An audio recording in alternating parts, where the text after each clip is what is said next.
Thank you, first of all, to Box Up for inviting me. This was a very short notice, so I'm very, very happy to be back here.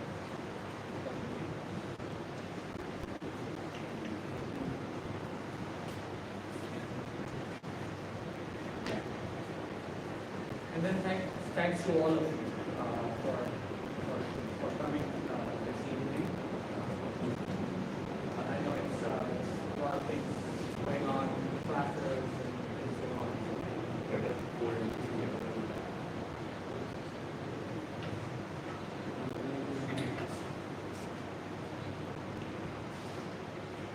So what I want to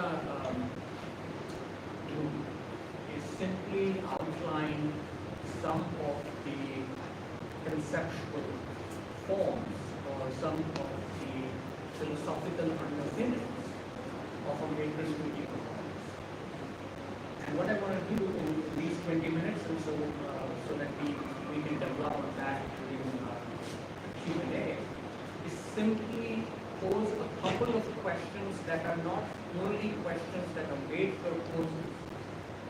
They are questions that Ambedkar's moral and political thought enables us to pose for the very future of democratic society. These are not questions only of Ambedkar's context, and we do not therefore read Ambedkar only contextually. I propose that today we need to read Ambedkar infratextually, that is to say, understand and pay attention to the rhythm, to the words, to the translations that he uses, but also sometimes to his very, very strategic decisions to leave certain things untranslated. When in the 1950s, and this is one example, when in the 1950s he starts to use the word medical, he initially tries to translate the word medical. He first says it would be fellowship. Then he struggles with the translate the word friendship. And then increasingly, towards the end of his life, he stops translating it altogether. We need to ask, what is at stake, not only in decisions of translation, but also in decisions to not translate certain things. And when we pay attention to those decisions to not translate, what is the kind of politics that Ambedkar makes possible? If this were an audience somewhere in Europe or North America, I would have begun with a biography of him. We could have reminded ourselves that here is a boy who is not allowed to drink water from the faucet in the school. Here is a young man who forgets when he lands in New York what untouchability is. And that memory of forgetting untouchability is what he struggles with when he returns to Baroda and quite literally encounters a lynch mob of Hindus who do not want him to rent a place. To understand Ambedkar is to understand the biography of our politics of bodies, our decisions and our systems that we have put in place for the use and abuse of bodies. There could be many conventional normative definitions of who you are when you say you are a moral philosopher. There could be many ways to describe who you are when you say, listen, I do political philosophy. But what Ambedkar allows us to see are very, very precise definitions of what it means for us to do moral philosophy or political philosophy. Or better still, let me make it even clearer why I think he is a moral philosopher or a political philosopher. Ambedkar is a moral philosopher because there is absolutely no other thinker in the 20th century, and I speak globally, not Hannah Arendt, not Simone Weil, not even later figures like Derrida. There is no figure in 20th century thought who gives so much attention to what is left unsaid in our theories and practices of punishment. He's a thinker, not merely of what Foucault calls the punitive society, which we are. We are a society of punishment. He's not only a thinker of the punitive society, he's someone who spends a lifetime thinking about the soul of the person who punishes, not the one who's receiving the punishment. This is not an apologetic politics. This is not a politics of sympathy. This is not even a politics of guilt. This is not a politics of feeling sorry. This is a politics of thinking about force. Who is this person who punishes? And it is in that question that I think Ambedkar's power as a moral philosopher appears. He often discards, he reads, as we know, he reads all these major thinkers in political thought that we all are trained to read the moment we land in school. There's a politics of Ambedkar, there's a politics of citation in Ambedkar also, when we say infratextual Ambedkar. He looks at Kant's categorical imperative and says, okay, this is what caste is, but this is not only what caste is. Caste is a categorical imperative. We follow it as a matter of law the moment we are born into it. In fact, there is no birth. We are never born outside of caste. That's what categorical imperative is, or where it comes from, but that alone does not explain caste. In Revolution and Counter-Revolution in Ancient India, which is a title he takes directly from Frederick Engels, Revolution and Counter-Revolution in Germany. He uses Hobbes once, chapter 28 of the Bible, once. But that is not only what is involved in doing a history of political thought where Ambedkar is concerned. There's a lot of talk going around about Ambedkar influenced by Hegel. Somehow we are encouraged to believe that American pragmatism explains Ambedkar's political theory. And it doesn't. I could have been taught by many teachers, and they explain nothing. Because to read Ambedkar is to encounter the impossible in him. Something that was never not only taught, but something for which language did not have space.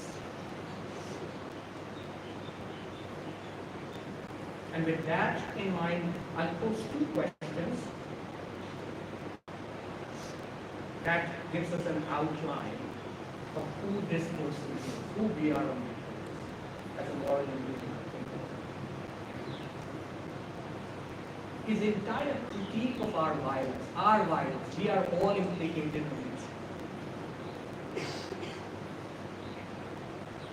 This is not about Hinduism. This is about being inadequately human. There's a name for being inadequately human. It's called Brahmanism, but that's a different one. Ambedkar's question is, how do you understand a form of violence in which the greatest infliction, greatest brutalism, the greatest cruelty comes not from our act of spilling blood, but simply from the act of hesitation, of letting go, of abandoning. That is to say, even more starkly, how do you understand a form of violence in which cruelty appears in the world not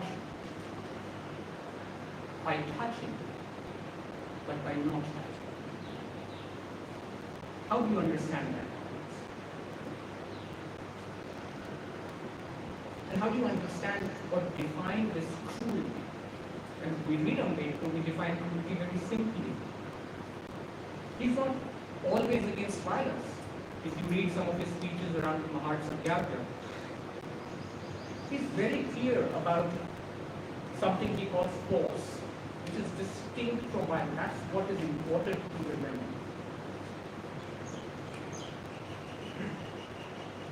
Because real, truthful force is the virtue only of the vulnerable.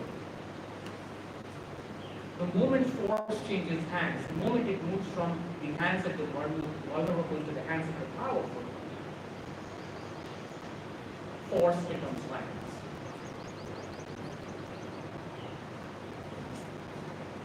So the unequal, the weak, have force, and the powerful have violence.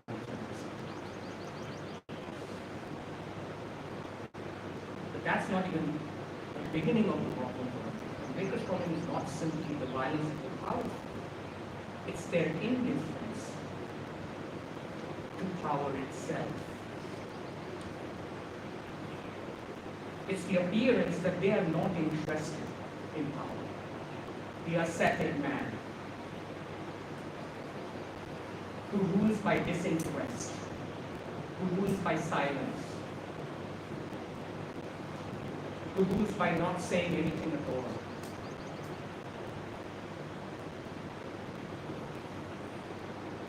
Radio chats. They talk on radio, but they don't take questions. What form of violence is that? And what is this cruelty he's speaking of that is even greater than violence? Cruelty, as I see it, is the introduction of barbarity to violence.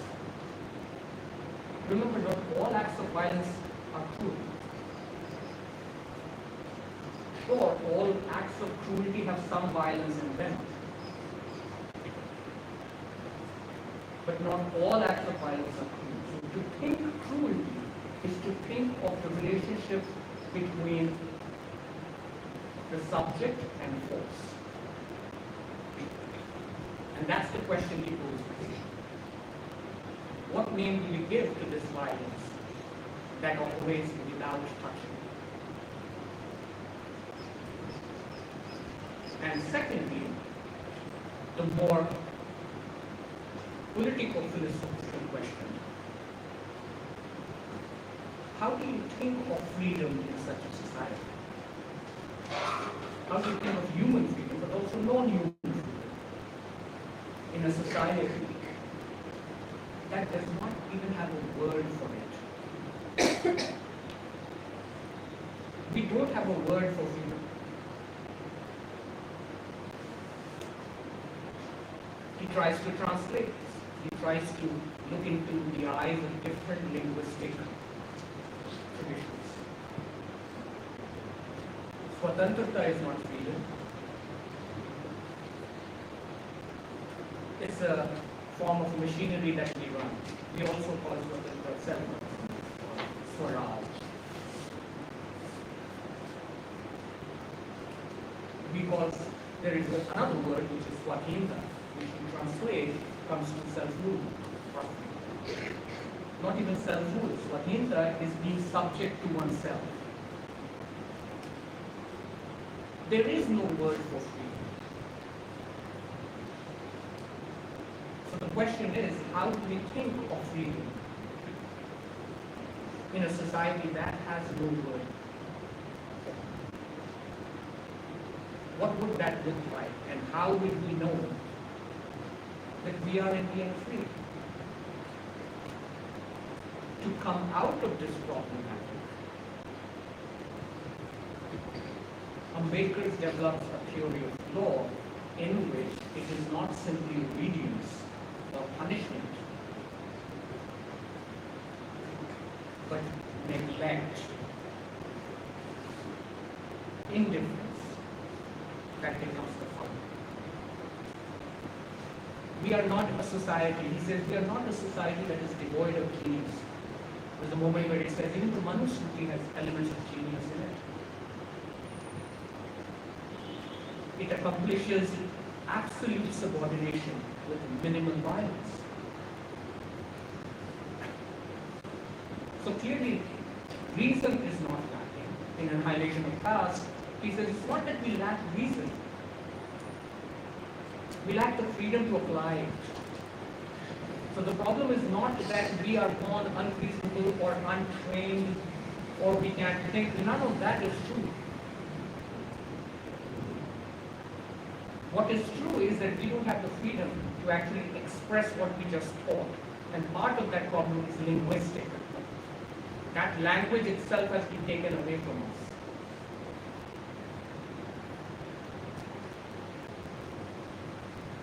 And neglect is our way out of that impossibility or incapacity.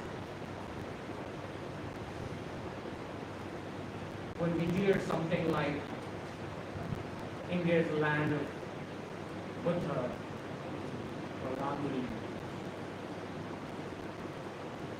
what do we actually do there, making those claims?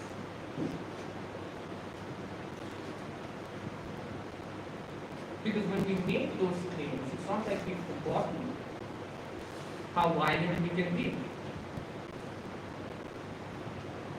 So what is at work there? Ambedkar says, is A, amnesia, a tactical amnesia, a desire to forget, and B, a desire to neglect. Because we can claim to be non-violent only when we neglect those who are routinely violated. Those who are right now under our roads, physically cleaning sewers, working with their hands.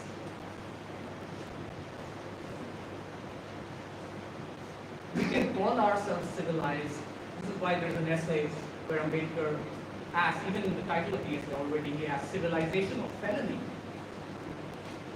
Are we a civilization or are we a collective act of felony? Because whatever you define civilization as, this should have no place in it, this sort of neglect. But this is not just any neglect. This is not the neglect where I drink a cup of coffee and leave the paper cup there and then I walk away. Not that neglect. This is a neglect that becomes the foundation of an entire universe of legal system, a jurisprudence. A neglect that is not negative, that is a neglect that is involved not in walking away from. Rather, this is a neglect that involves us walking into something. We walk into the laws and obligations of citizenship by this neglect. Our very civic fabric is marked by this neglect. Otherwise, there is no reason for us to gloat that we are a non-violent society. To understand or deconstruct this kind of neglect, I would put 3 lines from Ambedkar, and then we'll open it for a conversation. Here's a very young student. He's in his early 20s. He's a master's student at Columbia. And he writes what I think is possibly one of the most brilliant student papers ever written in the legal era. Caste in India, 1916. And there, this 25-year-old Ambedkar describes caste subtly somewhere, it's lost. It describes caste as the weed on the surface of a pond. Like weed on the surface of a pond, it hangs there without support. It's a force without gravity. It's an apparatus without ground. It's a structure without a moral soul. That's what caste is. And because it's a system,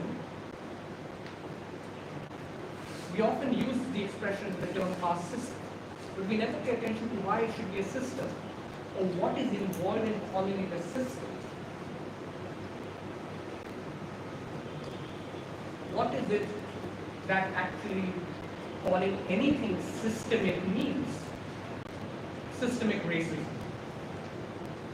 systemic casteism, systemic supremacy, systemic corruption. What is systemic here? Those are the words we use pretty lightly.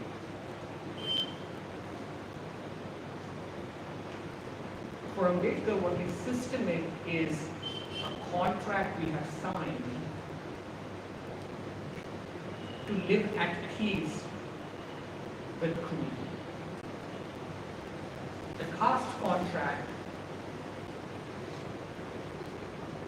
is a system of indifference.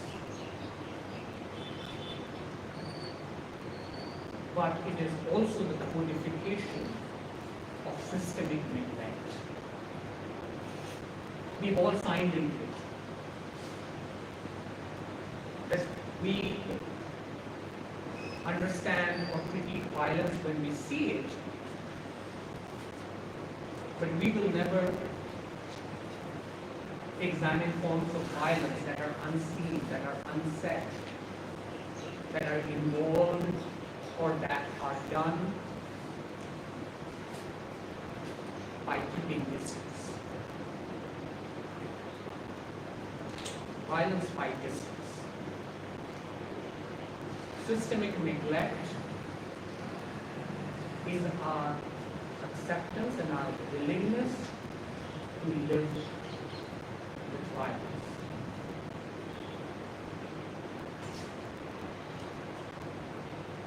Second form of this neglect is what Ambedkar might call strategic neglect. We could do something about, let's say, mango stealing.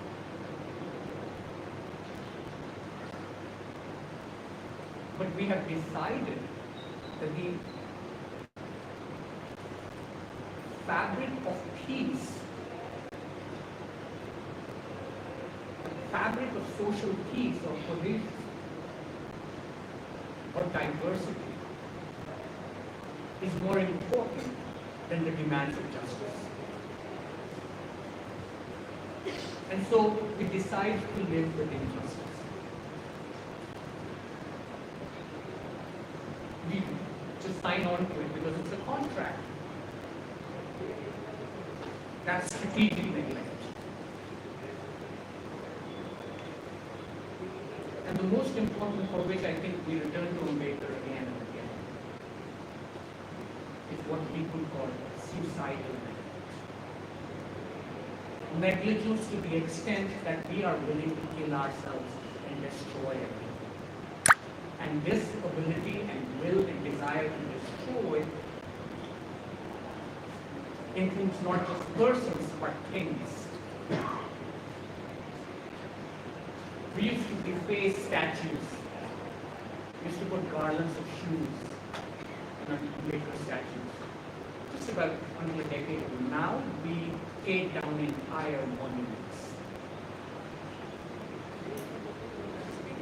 And that is suicidal neglect. We often define neglect as negative, as not paying attention,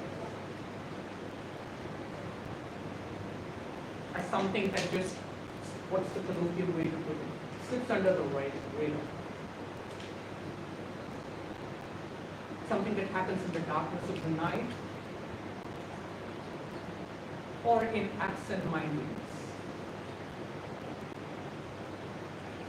Ambedkar's critique of violence rests on the thesis that there is absolutely nothing more positive, nothing more willful, nothing more jurisprudential than negligence.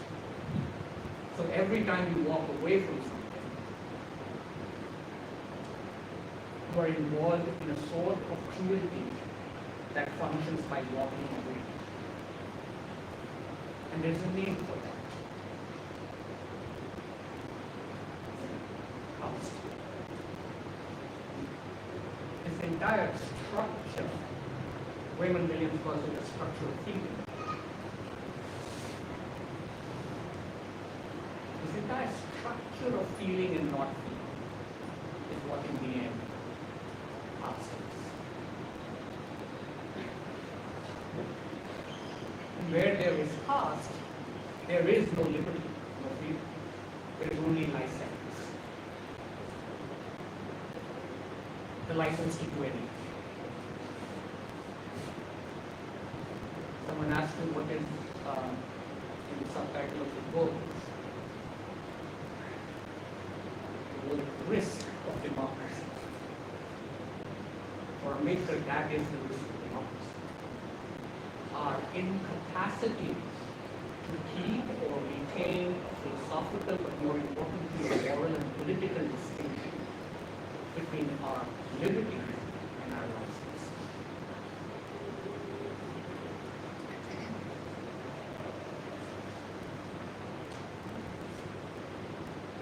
That is when democracy becomes, or lurches away, he says in the 40s, that's when democracy lurches away from the principle of the majority decision to the barbaric of majoritarian rule. And he calls it a lurch because we do not know when it has to happen. We will not know not because we don't see it, but we were signed on to it at birth. And that will be the past. Signed into oppression, sure. But for Ambedkar, what is more important is the caste contract is a signature for a certain kind of voluntary servitude. That question in the annihilation class is the Hindu actually ever free to use his reason? Reason he sure has. The question is he ever free?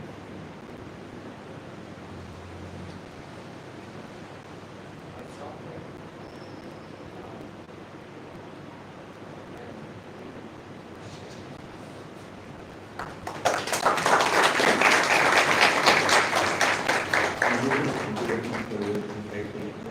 Now I will ask students to pose the questions and we will start the dialogue.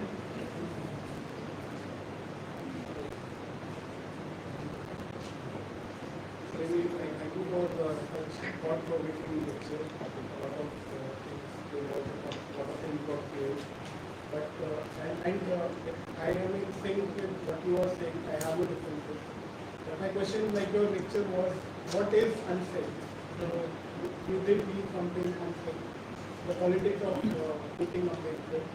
And I want to understand what is the issue of seeing him as a pragmatist thinker and the connection of him with the, because a lot of places, not a lot, but some places he is writing in praise or doing praise, replication of his own lecture after his demise, like word to word.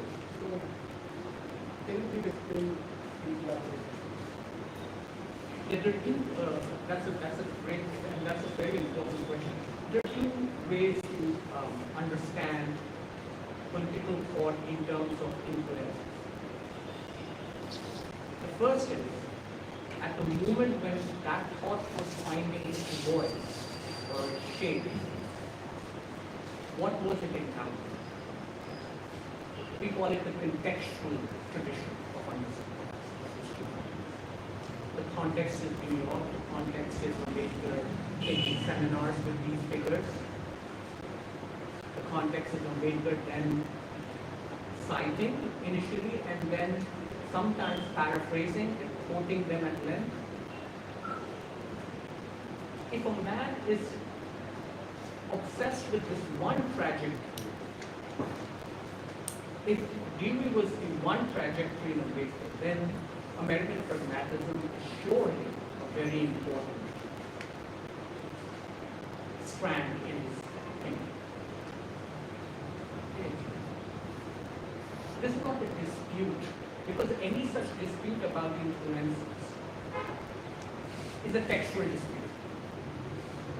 So, I agree with the part of your question, which is that is there no influence of Dewey on or American pragmatism? There is. There is, and for that matter, there is an influence of Emerson on it. Or you move across the Atlantic, there is the influence of the Cambridge history of philosopher of religion, William Robertson Smith, whose 500-page book, Religion of the Semites, Baker quotes often.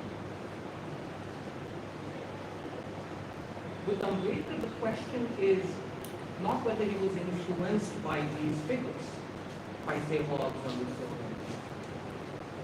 The question is the framework in which he can pose the questions he wants and needs to pose. Are they, to us, scrutable? Can we understand those questions better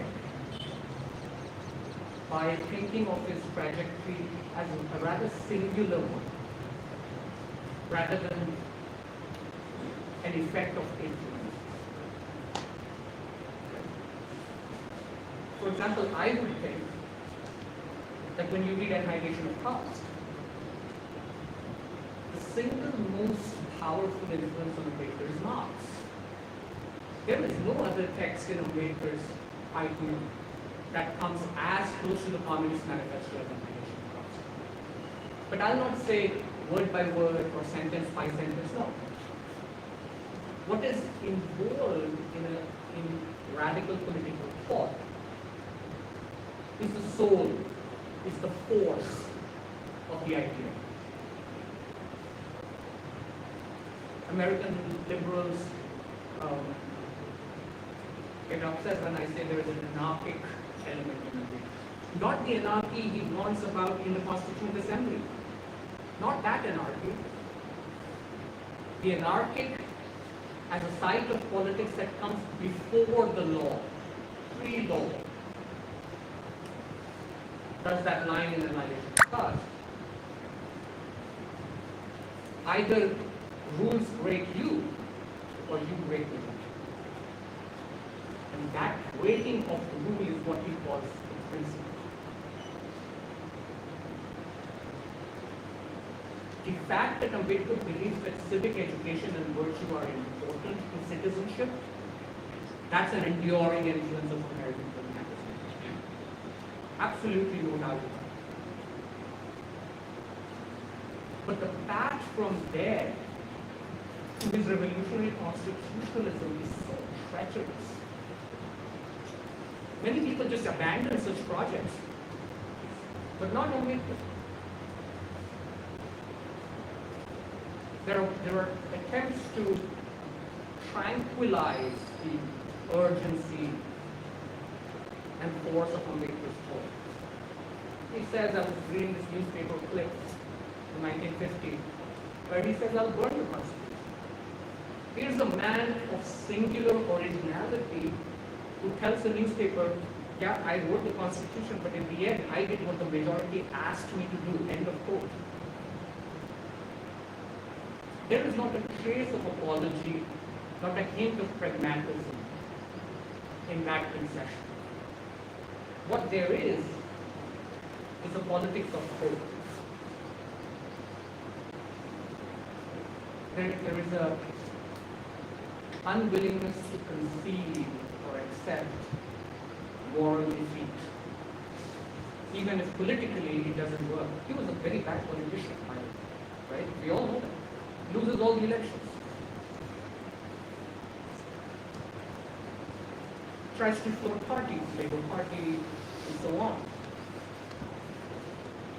This man is a thinker of our future. That's what I mean. And something within pragmatism is not adequate to compressing or capturing that. That's all. That's minimalist argument, I think. Sure, I mean his interest in language and speech acts and so on are very, very are repeat or redundant of American tradition. There's no doubt. And there is a lot of work to be done there too. The question is, do we want to see in Ambedkar now more than ever a liberal constitutionalist or a revolutionary democrat? Because as he says, constitution will not save us unless we are willing to save the constitution. There's a expression that is still tentative.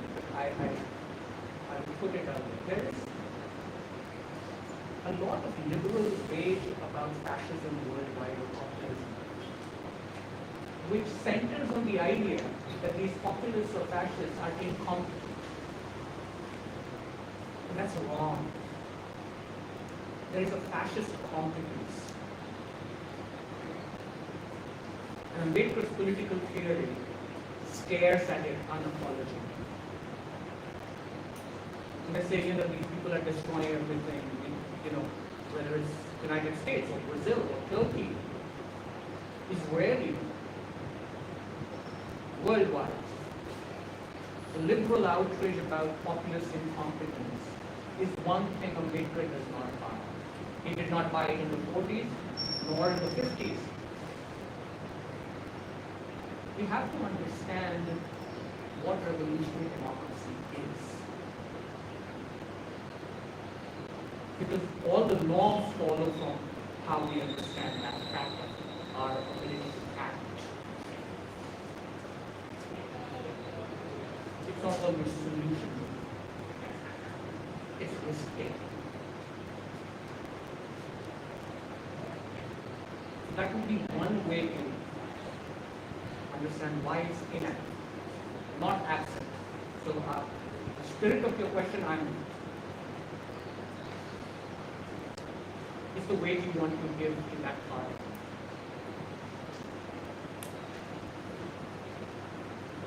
So I will just ask, can there be like when you read Ambedkar and Machiavelli together, like for instance, like Ambedkar and Machiavelli. Yeah, right. So I think that Machiavelli are going as writing for the field. So it's like talking about their punishment, those violence of this country. Like he obviously justify all the distinct platform. But at the same time, he's also making critique of the field. Like we talk about democracy. So in the same time, like Ambedkar, like he's talking about constitution also. At the same time, he's talking you can bar this platform, bar this constitution. So in this way, like we have to read Ambedkar and Machiavelli together. Oh yeah, absolutely. Absolutely. I mean, there are direct traces of that tradition of Renaissance political thought, but more directly the whole tradition of Republican virtue. It permeates Ambedkar's thinking. But what brings him really close to Machiavelli is Ambedkar's deep interest in the stability of our moral and political form. I mean, if you read Revolution and Counter-Revolution in ancient India, if you read India and the prerequisites of communism, if you read Buddha or Karl Marx even, where he offers this critique of the death penalty. Right? What he's really interested in, let's take that one specific example, maybe, death penalty is interesting, right? Because often liberals are against the death penalty in rhetoric.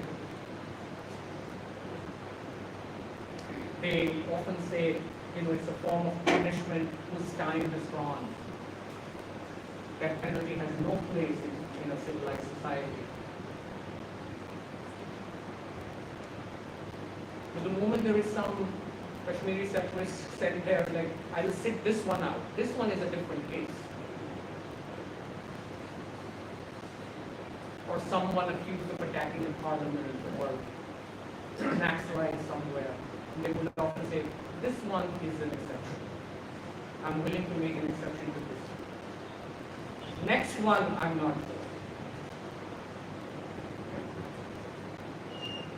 Now, Ambedkar knows that this will be a society of immense, unquantifiable atrocities on people who are unequal, on people who are vulnerable, on people who are outnumbered.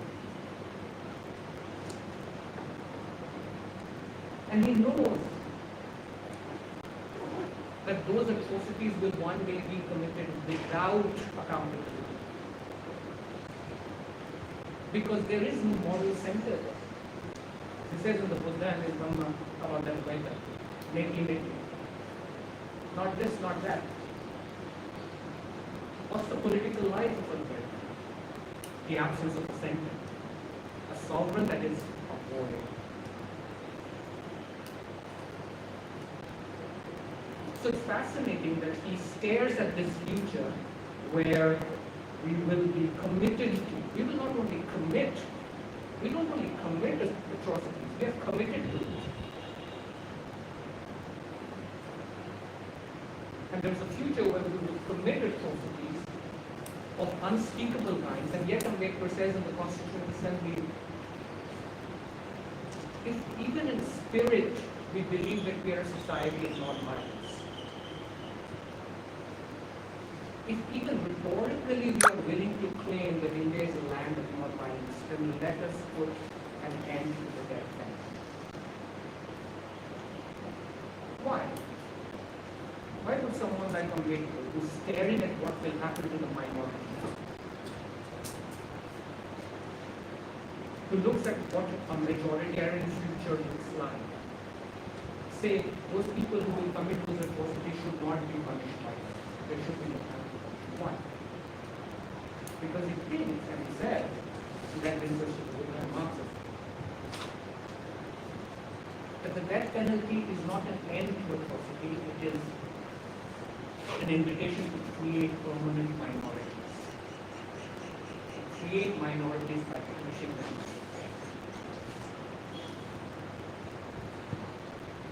So, despite this immense and imminent possibility of a very cruel future, Ambedkar chooses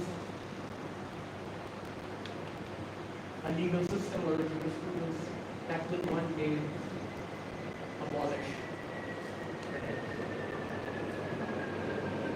Because for him, it is the stability of our political form that is dependent on that decision. If we don't, we will be a society of permanent minorities. This is not, democracy is not a place where there are fixed majorities and minorities. It will become a place where we constantly create new minorities in order to punish them. Could be boys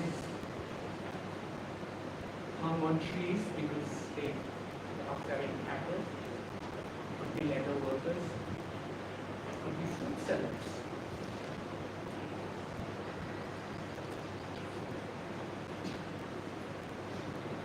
The creation of the vulnerable is a function of our own purpose. We are all powerful, and therefore we can punish someone like them. And that is where democratic instability comes from.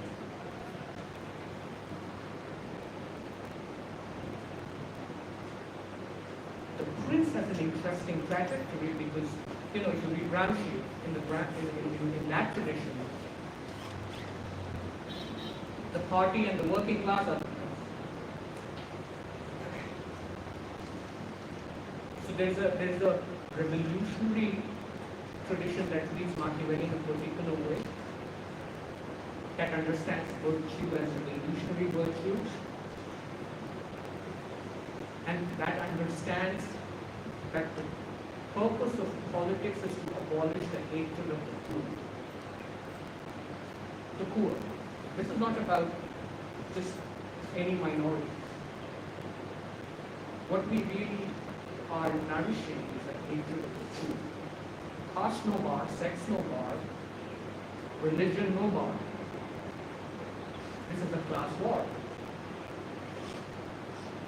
And that is where he comes closest to Marx and Indian. Can't understand the present moment unless you understand the long neoliberal hatred of the government. Our ability to stay calm while millions of them are flung across landscapes in the name of public safety. In the United States, they waited the waters and time in some heat. That is a hatred not anchored in systemic racism.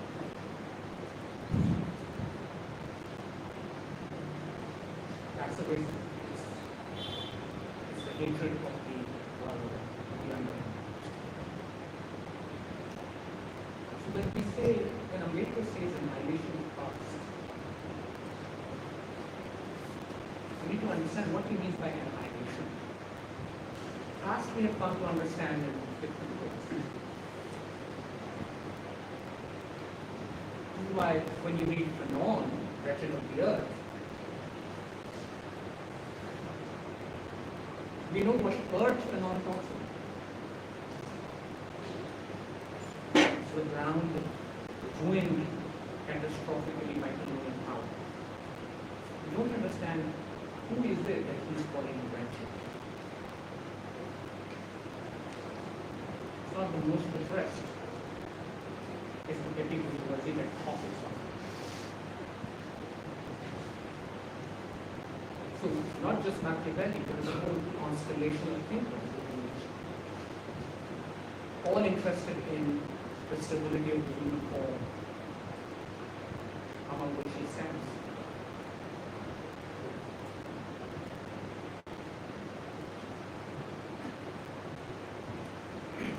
In your last chapter, article, War Without End, you have used the phrase castine.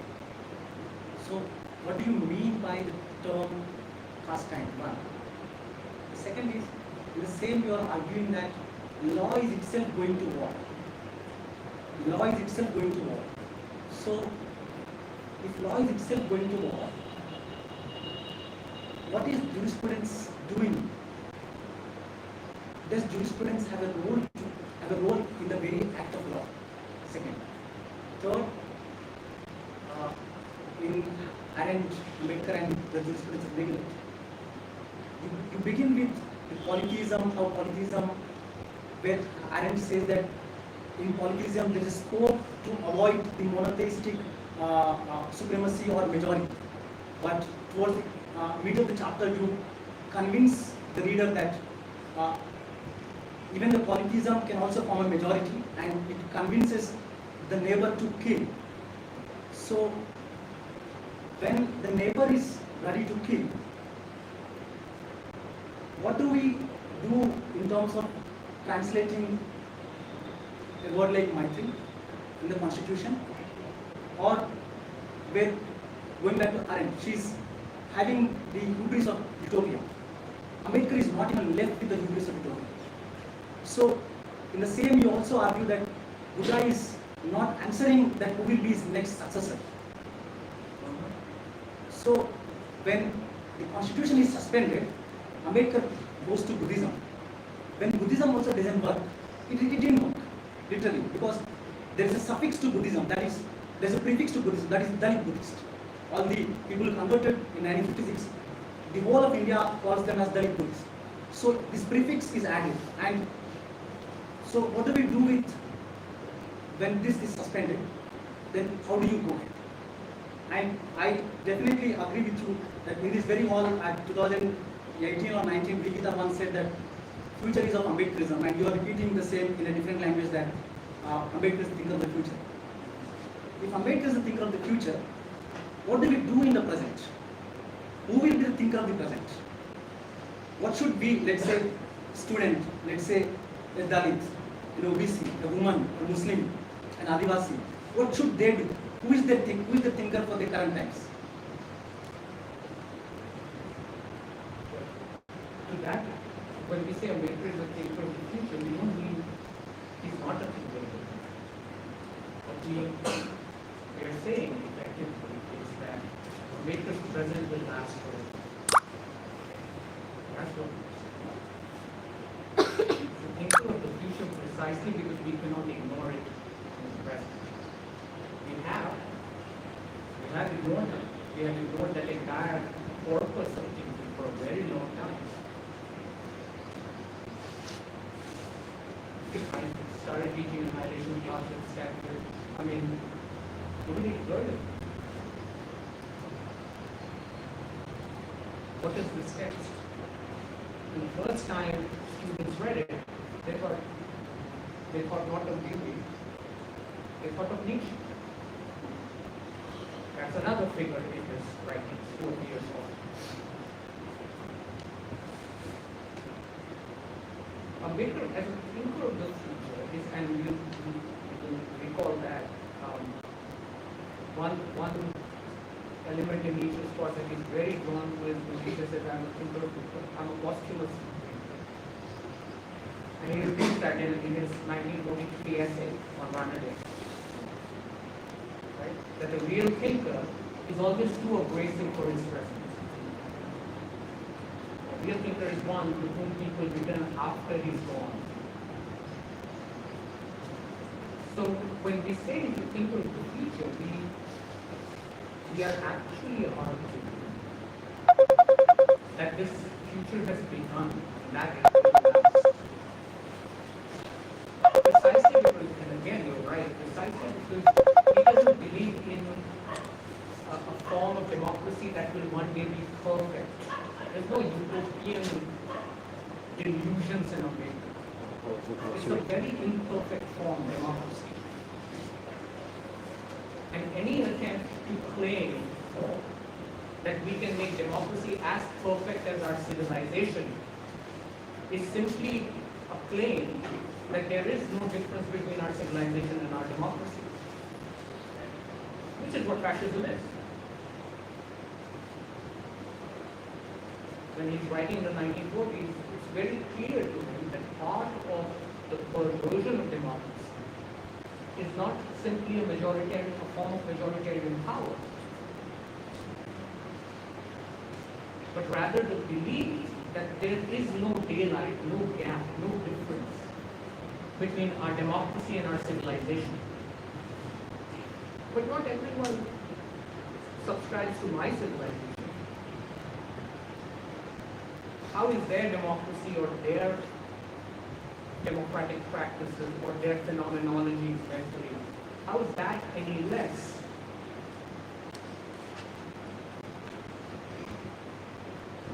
to understand that phenomenology, like all phenomenology, I mean, as an Ambedkar undertakes what I call the deconstruction of time, the temporal structure of caste. And at one level, it's brilliantly lucid in the way you understand it. It's genesis. That's the word. The genesis of caste lies not in a determinate point in our history. The genesis of caste is the beginning of our very perception of time. There is no time before there were castes, which is why, if there is anything, the most simple element of caste,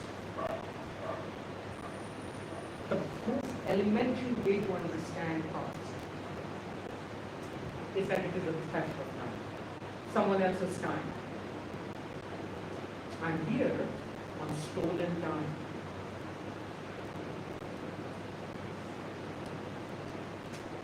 Someone else quite literally gave their lives for us to be here.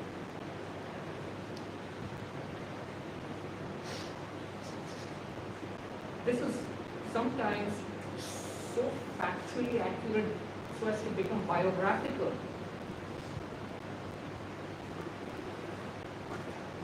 Ambedkar's power lies in, as I was saying, in refusing to make this some sort of an ingredient of an apologetic politics. Now compare him, for example, who are very masters, who read a lot of these texts over the coming years. Compare him to someone like Nehru's Discovery of India, or Gandhi's autobiography, or Savarkar. Everyone is steeped in the details of their biographical humors, the sheer arrogance of how they became to be. And here is a man who has buried his children. And right around the late 20s, when Mahat Satyagraha is still in the air, he's writing these letters to close friends of what it feels to bury your children. And those fragments will never appear in his autobiography because Ambedkar will never write an autobiography. This obsession with self is what will annihilate our self-determination. Because that is what self-determination is in the end. Right? The ability to believe that we can make all the decisions. And all the decisions we make are derived from our free will. Instead, we would choose what in Buddhist epistemology is called another, non-self, the politics of non-self. And Ambedkar not simply a theorist. You can see elements of that moral claim, that moral refusal to make himself the center of everything in his political practice. He doesn't describe the pain he feels when he has to bury his children. Writes, my earth is parched. My sense when you read this thing was summer things. When you read these people, if someone had half the literary skill, half, maybe a quarter of Ambedkar's skill, they would write that sentence at the center of it. Because self-suffering is so celebrated in India.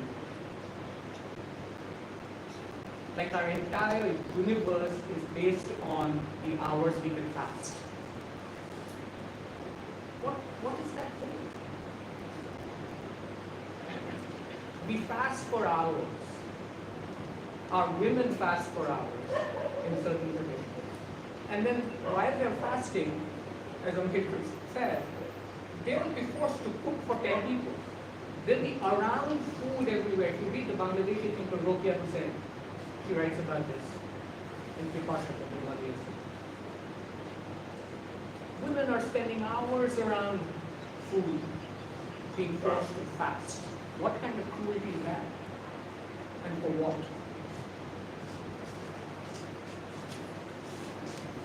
Our only problem is we can't call that.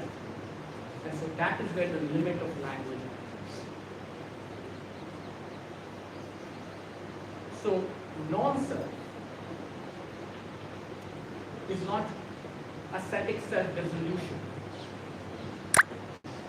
Non-self is a politics in which my freedom is no greater than. In fact, I have no freedom that is also not the freedom of the other, the neighbor. And that retrospect. It's an expression that appears both in Arendt and Ambedkar. The freedom of others. So when we say, and this again leads us back to the very important first question. We read Ambedkar intertextually across his corpus, we read Ambedkar contextually, that is to say institutionally, where he was, who he met, who he cites. But we also read Ambedkar infra. What happens to him in his text when he writes about Fascism and never makes it public. First time I saw it wasn't published, it was still in the microfilms. Eventually it made it to be collected works. So, two questions. What is at work in Ambedkar's silences? And two, what is at work in those forms of fascism that leave everything unsaid? There are two histories of silence. The question for us is, which history of that will we choose?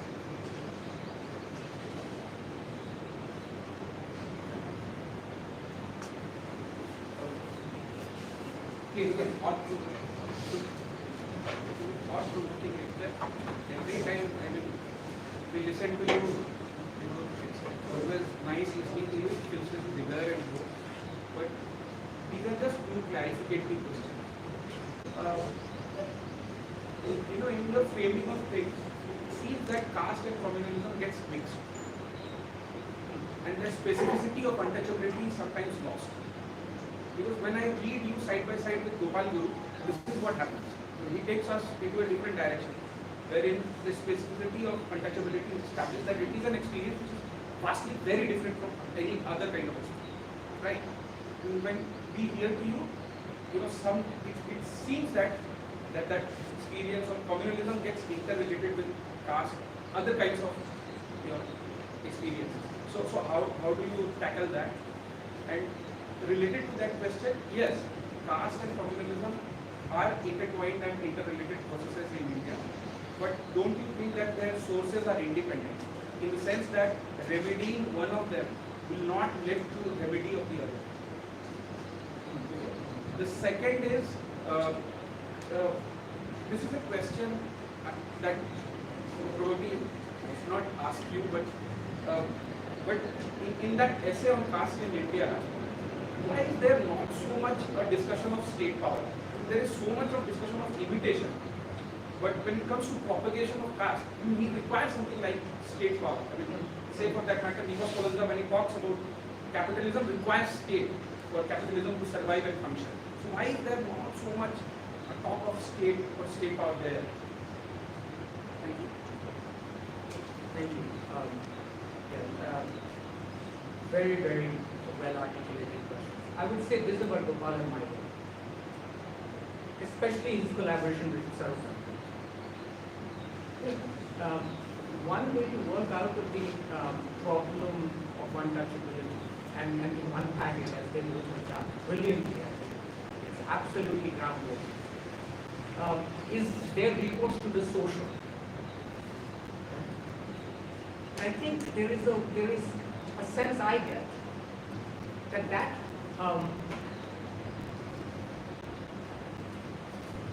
conception of the social is slightly premeditated. It's an invitation to think of the social that has freed itself from other kinds of pressures and forces, including political forces. From where and that's fine. That's absolutely, I think,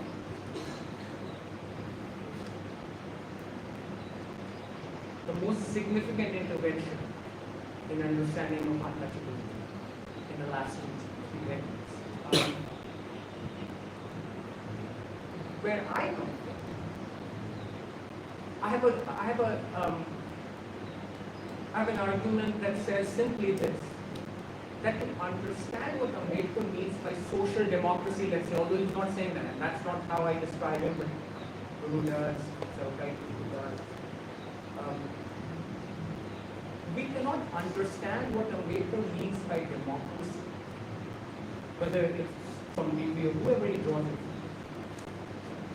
unless we understand what he is thinking about the force that the antithesis of democracy will take, there is no understanding of democracy without our deconstruction of our anti-democracy. And that is a political question. That is what makes Ambedkar a political thing.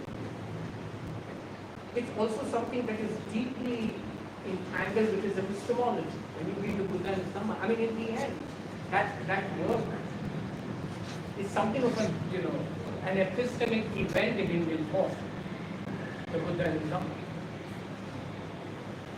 Because throughout, his concern is with rescuing something that has been blighted and destroyed by a death, which is the principle of finitude, of impermanence, what he calls human. Right? It is on the impermanence of everything that the possibility of everything depends. So here is a thinker of finitude who tries to break from the temporal structure, the eternalism of past, saying everything will in the end die, or will perish. That idea is not a social idea. The idea of finitude, I mean, of course it's a social fact. People perish, people die, we mourn. Ambedkar is asking questions of a somewhat more troubling nature and a more troubling time. He's asking questions about a time when we will continue to perish but refuse to mourn. That we will have been so immunized against death itself that for us, even that could be a subject of our negligence. That's not a social question. What Guru and Sarkar do is important in that they want, again, the conversation there is also with pragmatism, although they're asking questions about roti and all that. But for me, I think the assumption that the social is some form of a liberated space, that assumption is not Ambedkar's assumption. Ambedkar does not believe that there is a social in which caste has disappeared or we can recover something else. For him, even asking that question is political.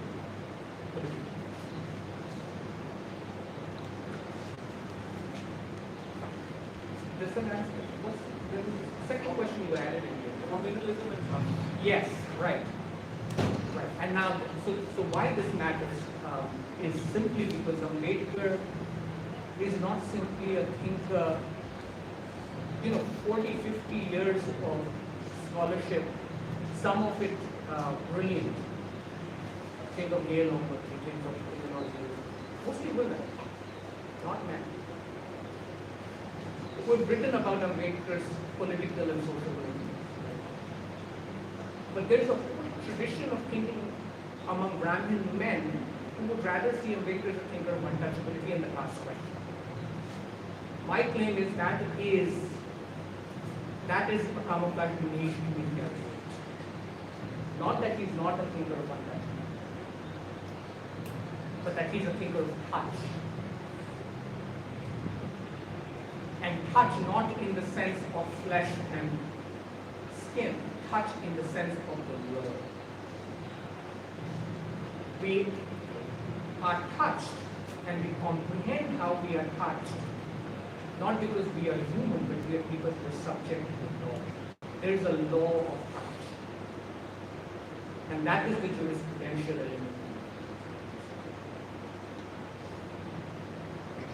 That to understand how we touch and how we refuse to touch is not a matter of the social. It's a matter of the punitive and the curative. And it is a matter of the punitive and the curative because caste itself is not a social question. then I would rather be Ranade. I would be the reformer. Right? That in that 43 essay, I think on the engineer, that's what he's saying. It's not that he dismisses social reformism, but he's someone who will say, enough with the idle clatter of liberals and liberalism, end quote. There is no normative form of democracy unless there is a norm of equality. Majoritarian. And those are political affirmations.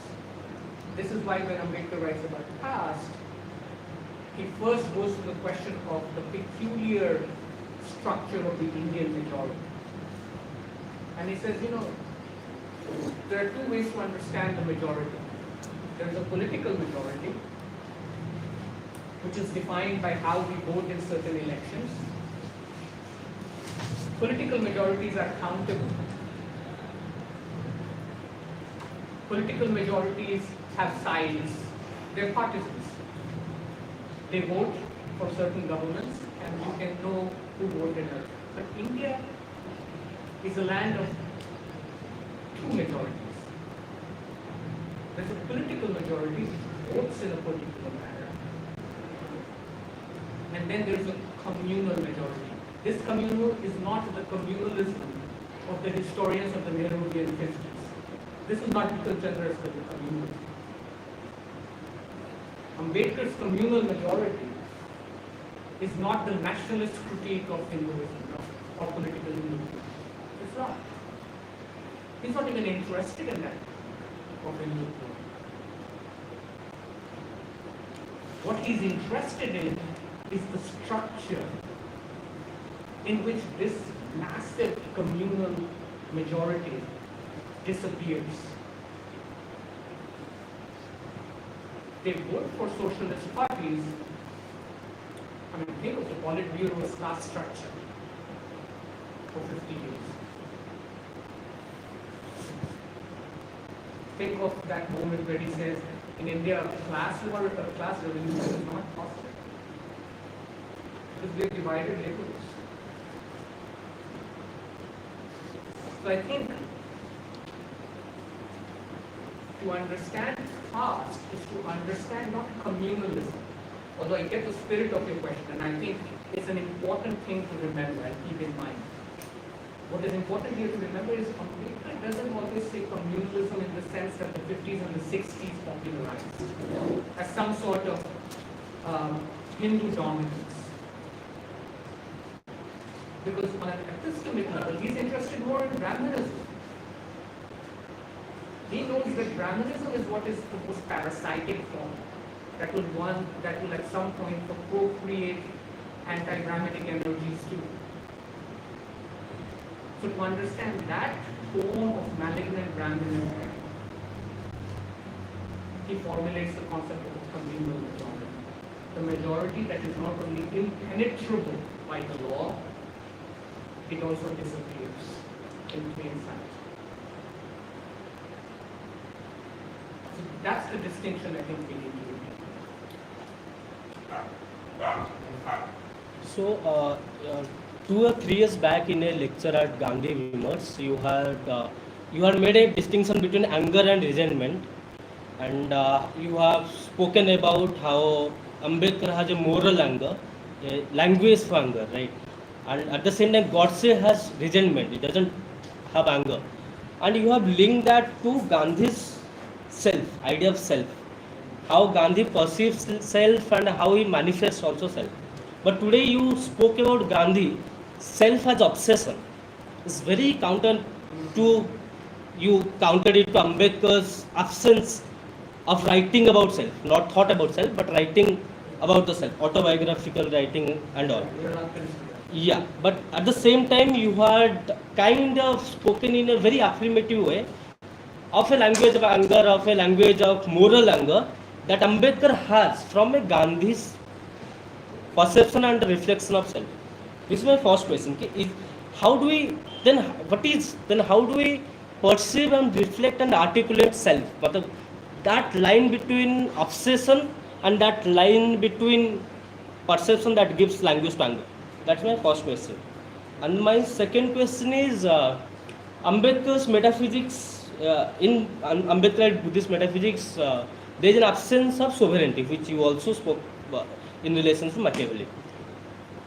And but at the same time, and also you spoke about ki in the Politburo 50s, look at the caste structure.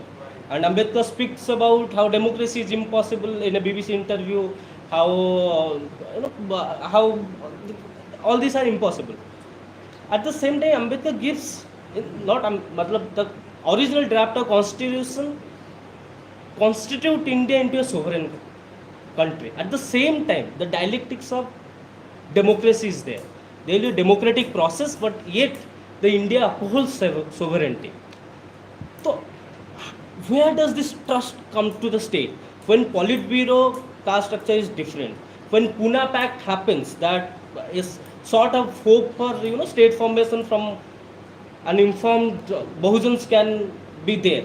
Where does this hope on state comes that gives sovereignty in dialectics of democracy? This is my two questions.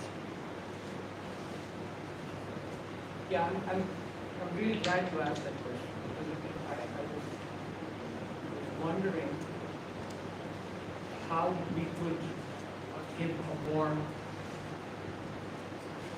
stark explanation of what Ambedkar means by caste.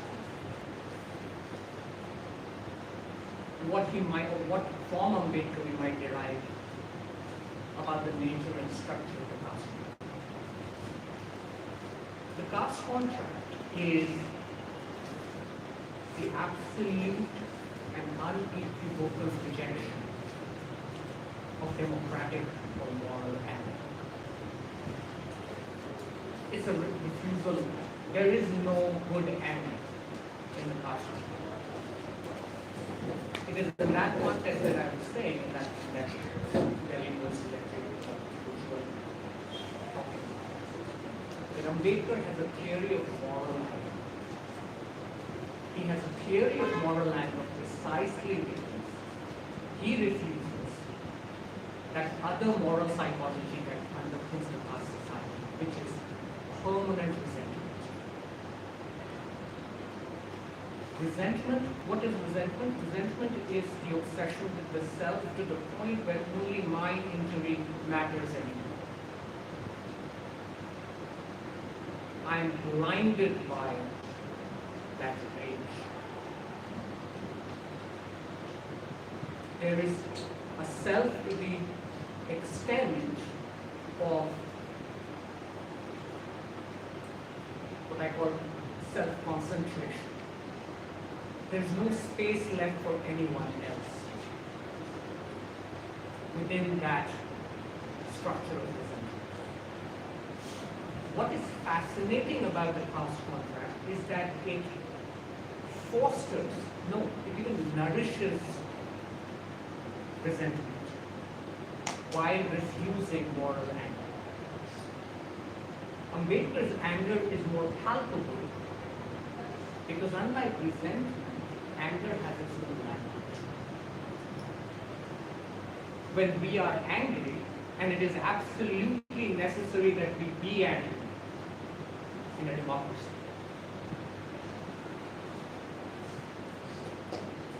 Anger is palpable because it has its own language, its own logic of expression. Which is why Ambedkar can fluently write without hesitation, my hatred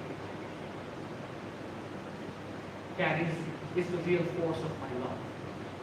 I can critique Ranadi because that's what force is. You see that even in much later in Ejaz Ahmed's theory, where he says suppression of dissent is not the best form of solidarity. So there's a way in which revolutionary anger can be taught. The word Ambedkar uses is reflex. Revolutionary anger can be taught as a reflex of political dissent, of political learning. Let's take him at his face value. For for this purpose. Because anger has a moral language. Resentment is so obsessed with itself, it simply insinuates itself into established forms of conduct, moral and immoral. You seethe, and your seething appears as honesty. This is what I said, and you're right. That's absolutely right. That Ambedkar has anger, but Godse has resentment. Godse displays no anger even when he's being tried. To be angry at something for Ambedkar is not to hate, unlike resentment. Hatred is the privilege of the communal majority. They can hate and live. The aporia of Dalit thought is of a different order. When you bring up the Pune Pact, I'll give one specific example to perhaps clarify, because this is a very complex, very complicated question. He writes often about the Pune Pact, how he was, people almost blackmailed him, saying Gandhi will die, and he regrets it. So later on, when he remembers, when he writes about the Pune Pact, he says, it's unforgettable what happened. That's why he writes about it. And therein lies the aporia of Dalit democratic thought. That it understands forgiveness, because a world without forgiveness is a world of resentment.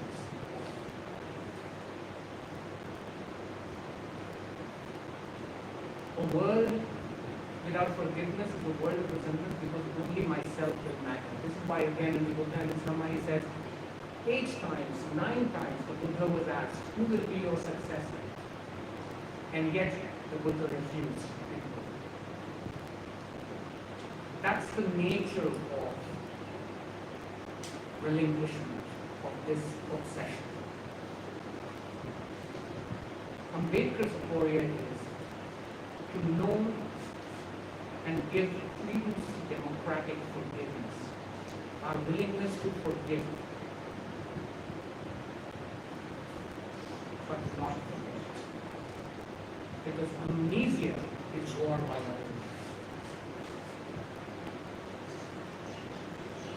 The entire politics and political thought is the politics of anti-amnesia.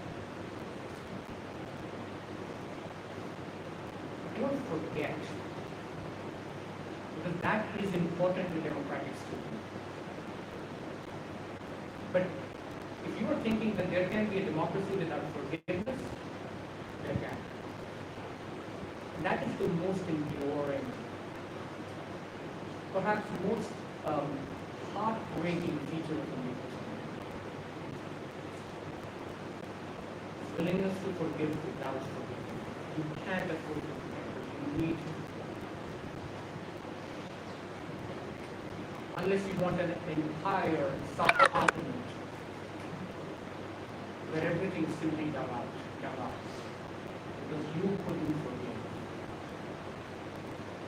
some palpable, imagined, 400-year-old act of desecration. A world without forgiveness is a world without freedom.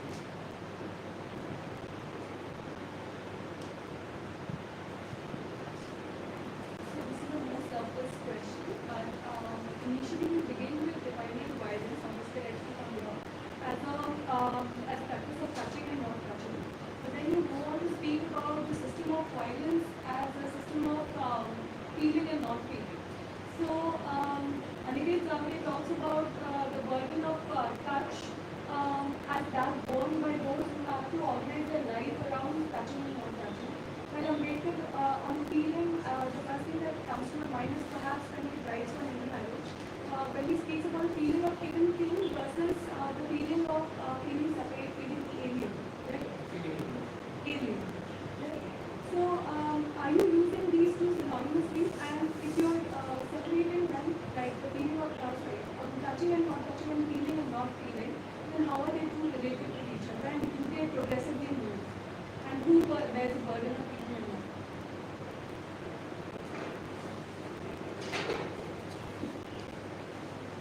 Yeah, I'm not using them interchangeably.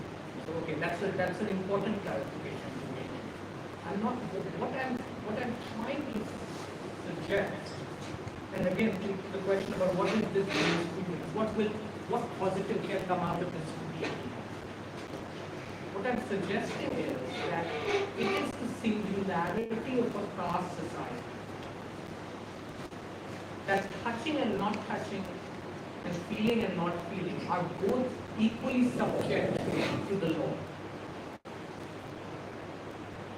In that, there is nothing outside of the purview of those structures of, I mean, even dining and not dining, for example.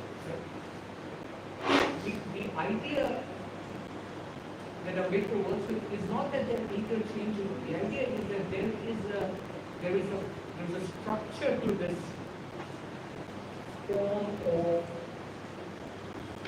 human non-inhabiting. They're not cohabiting. That has become a matter of habits. That's the word he uses in Fascism. It's a habit. It grows on you. Because the other reflex has been completely tapered off by the law. Except that we don't see it as the law. That's why I was saying to understand Ambedkar's relationship to the law is to understand that here is a thinker who is interested in the logic of our punishments. When you come to feeling, now there are many ways to understand the structure of feeling. The question is whether Ambedkar believes that there is a world of feeling. Gandhi's word for this is spirit. Often we say we use words like heart in Gujarati, hriday. So Gandhi has this, what's the quick word? He has this very classical Greek kind of separation. Ambedkar doubts that there is a separation between what is felt and what is touched. Ambedkar doubts that at some point, or let's put it even more starkly, he believes that there is no human subject who feels something else, who feels very close to me, but at the same time can refuse to touch me. That can happen. They're not interchanging. But they are both questions of legislation. They are both questions of moral legislation, of the law. Because this is a society in which touching is a matter of just ridiculous. So next time when the girl says, I really feel for them, in their skyscrapers. They say, really people, this lockdown was whirled across the subcontinent. How will they survive? They are feeling. They will touch. That's the distinction with which many epistemological traditions work, not just the classical Indian ones, but the Greek tradition and so on. That work with that distinction also. And that is what Ambedkar tries to undercut. And that, he says, is the singularity of the caste. That feeling and touching, or not feeling and not touching, but most important, feeling and not touching, is absolutely integral and consistent to this moral authority. So when we use them interchangeably, we need to keep that in mind. What he's saying is not that they're just the same, but that they are questions of a very pernicious form of legal violence. and that there cannot be a caste subject or a subject in caste society, or the inverse, let's frame it as the inverse, that it is perfectly possible that in a caste society, we will feel for someone, but they refuse to do so. And that feeling also will be very honest. Where gardeners who bring gardeners, sons, young, 8-year-olds, 9-year-olds, who every morning will bring the patriarch of a Hindu family flowers for the morning prayer. Man has just taken a shower, come out, give me the flowers. Boy runs out, clutching flowers, and he has to drop the flower. Not touch the man. The man can't be touched by the very boy who brought the flowers. That's what he's saying in caste opinion, the concentric circles, touching and not touching. It is perfectly, insofar as, to use the word in the usage, insofar as they are interchanging, it is perfectly possible in a caste society that we feel sympathy for someone, offer nothing but absolutely nothing. And this. I want to revisit the title. So, if you look at the title, there's talk about caste contract as well. So can we attempt the genealogy of caste contract? Because the way in which you put your point forward, it looks like there is a caste time and there is a eternity, there is a faith-based kind of association of caste time. There is a lack of historicity as such. So if there is no historicity, or if there is difficult to kind of attempt the historicity, then there cannot be a genealogy of kind of caste contract. But if we attempt the genealogy of caste contract, how do we kind of revisit it? Because there is always a foundational claim within the anti-caste tradition. So Pule has a reading of history and origin of caste, Ambedkar has a reading.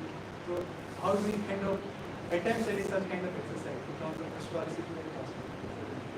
Which is also not great. With regards to the very framing of the term caste contract, at one end, when you put contract, usually or even you say for example in the social contract tradition, there is always a sense of agreement, some sort of parties coming together and agreement. And that sort of indicates something of something towards freedom, even if it is just in the abstract. But when you talk of caste, as you rightly pointed out, Ambedkar talks about the lack of freedom, right? And even if you take the text caste and its genesis, when he's talking about unity, he uses this term, he uses this line that some close the doors and others found the door to close on the doors, right? So then, how does one justify this paradoxical framing of caste and contract in this? Another similar question, like connected to this with the similar like using the word caste and contract together. So in a sense, like in one historical sense, like contract always belongs to some kind of like what covenant and contract between a sovereign and the citizen.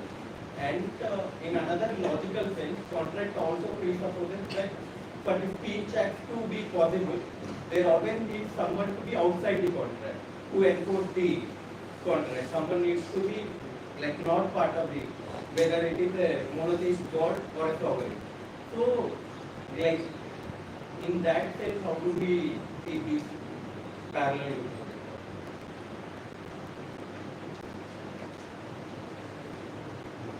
The question about genealogy is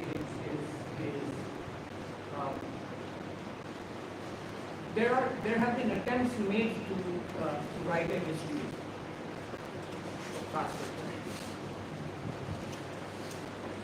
And I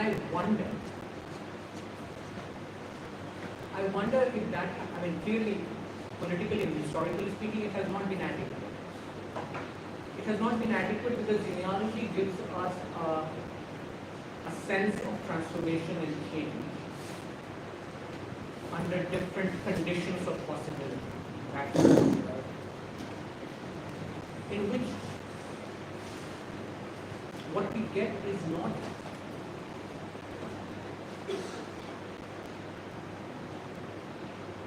See, the word Ambedkar uses, let's use Ambedkar more directly. The word Ambedkar uses is never changing. The word he uses is archaeology. What he's saying, that you could perhaps address your question more fruitfully by examining what the distinction he means. What he says in different ways, but in the Untouchables and New Edition to that couple of texts in the late 40s. What he's really saying is that what I'm doing is a work of archaeology. In fact, he calls it not even archaeology, he calls it paleontology.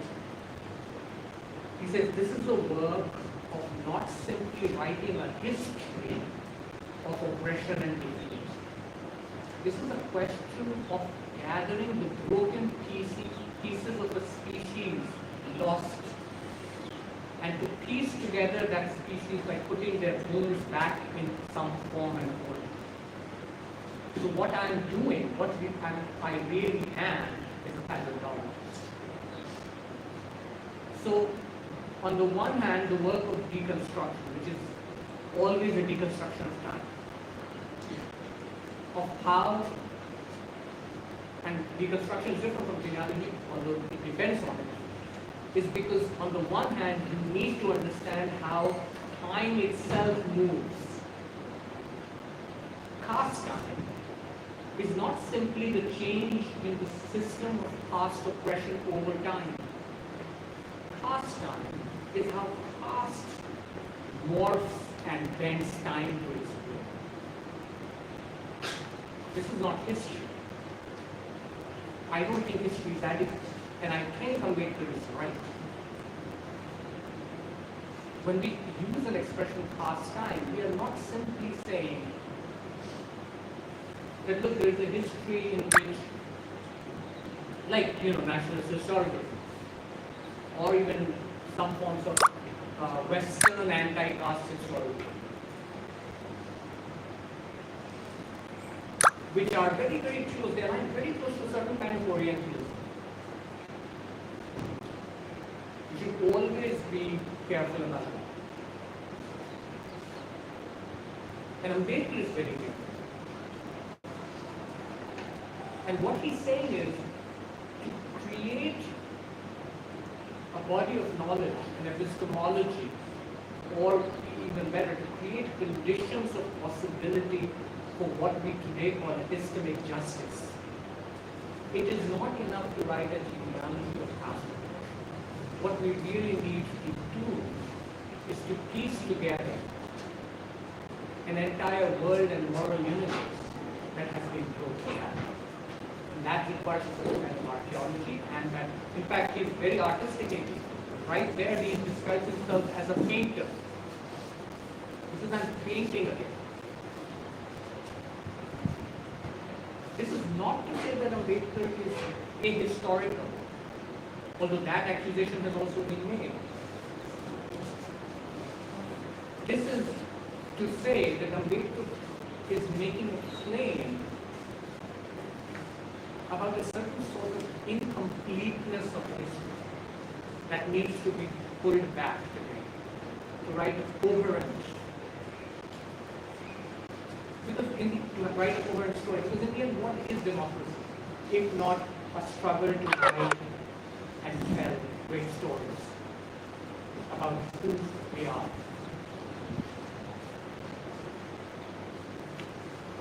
So, whether or not there is historicity to it is a longer question. But I think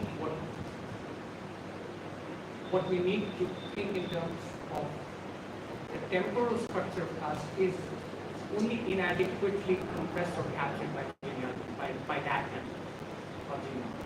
Because what is at work in caste is not simply it's shifting archives, it's shifting systems. What is at work in caste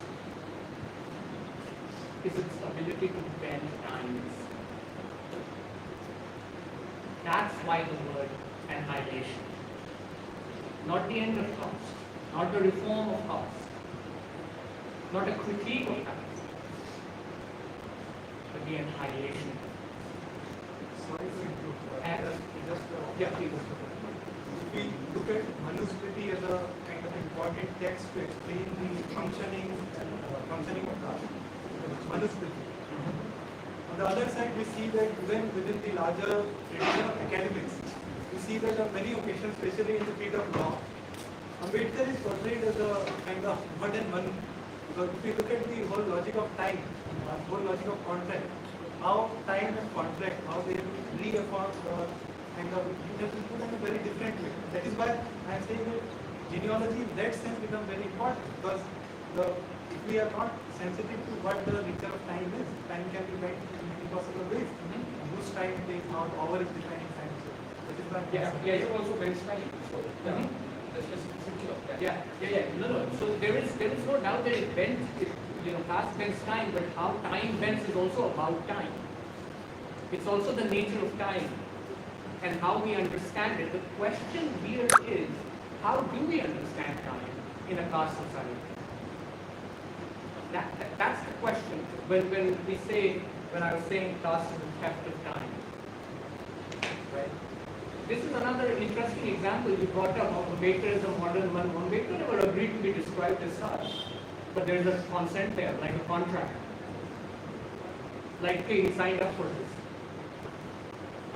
Right? That's, on the one hand there is that which becomes a nationalist event because, look,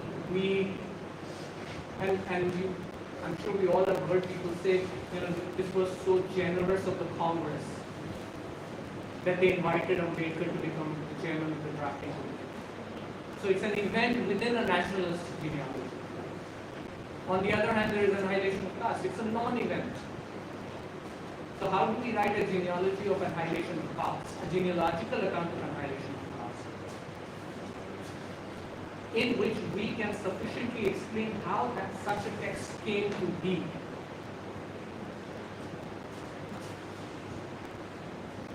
Here is a text of a lecture that organizations simply refuse to even, they rescind the invitation. He drafts it, he's preparing to leave for Lahore, they say don't come. He goes ahead and publishes the lecture. Of course, there's a history to everything. I mean, think of Foucault's axiom, like how can history have a truth when truth has a history? Sure, that's the most important claim of genealogy. Truth itself has a history. The question here is not whether one or the other is adequate by themselves. The question is what is the form of question we are asking at this sort of philosophical history of the Indian politics, what he calls the Indian political. Can we write a genealogy of the Indian political, which is an expression Ambedkar invents in the 40s, but nobody would use it? There is no genealogy of that kind. Where does he get it from? How does he use it? How does he refashion it? And what is he really saying within that? And I think that's why his use of the word argument. This is not to say that certain things happen in time and they need to be understood in terms of the conditions that make those things possible. It's also about those things that are broken so badly they have been left out, or worse, they are deemed not worthy of being said at all. And again, the example would be never a political text, a text that barely deserves a mention. Think of, I think here of my own teachers, think of Sumit Sarkar's Modern India. Possibly the single most important textbook on Indian history. One mention of B.R. Ambedkar. This is a book that is called Modern India. Look, what kind of genealogy will do justice to that silence? And that is why the question of contract becomes important, I think, because you're right, here's a figure or a thinker who signed up for things he never accepted or agreed with. That's why he says in frustration, and there's an essay on frustration here. Frustration. 1950, he's like, I'm suddenly the modern money. He's so frustrated, he says, I'm a hack.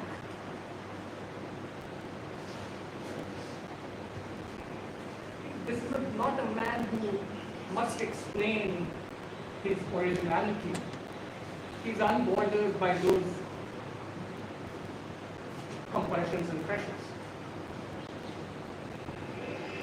But he is signed on things that he did not accept or agree to. The caste contract is an expression that combines two elements. One, the social contract, but also the frame of the social contract.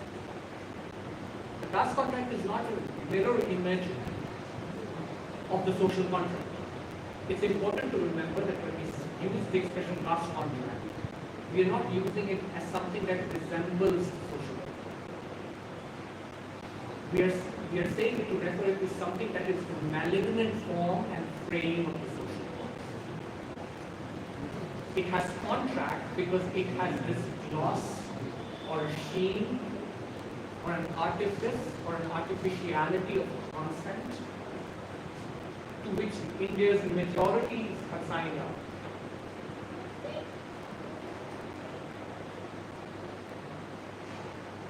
And on the other hand, this is an artificiality that has the root fact of caste written all over. The caste contract is what I was calling Ambedkar's. My attempt to understand Ambedkar's immense investment in decoding the perversion of democracy